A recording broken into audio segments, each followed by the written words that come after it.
Hi teacher, good evening. My name is Empe Ramirez. I hope you're doing great. Today in this video, I'll talk about the use of scoring rubrics to score constructed response tasks. So let's start. As I told before, the topic is the use of scoring rubrics to score constructed response tasks. So let's start talking about what is a scoring rubric. When we talk about the scoring rubric, we refer to scoring tool that expresses criteria for different levels of quality and displays the performance expectations for an assignment or a piece of work. Rubrics are used to rate learners' language skill on their language learning progress or achievement in learning those language skills. Now let's talk about the importance of scoring rubrics.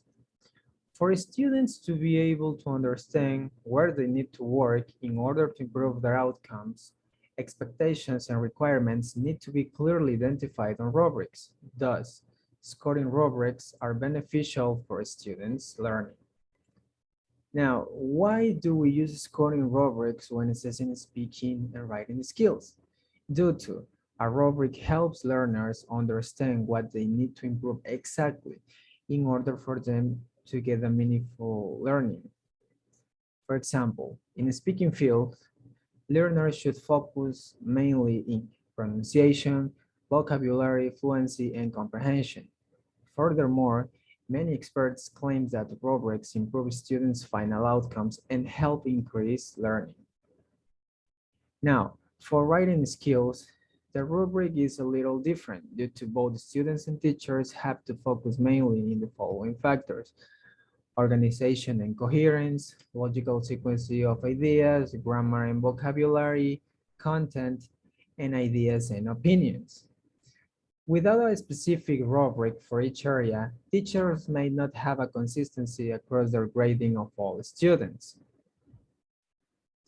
On the other hand, most teachers have the tendency to realize mistakes and leaving aside the positive elements. At this point, the rubric is much more fair at scoring time, so students will have a clear idea about the gotten grade. Now, what's the difference between analytic and holistic rubric?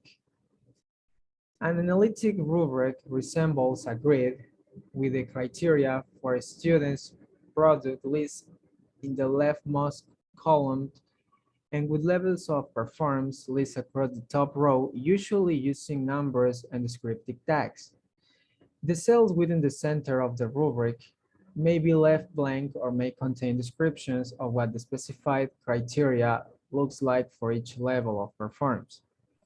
When scoring with an analytic rubric, each of the criteria is scored individually.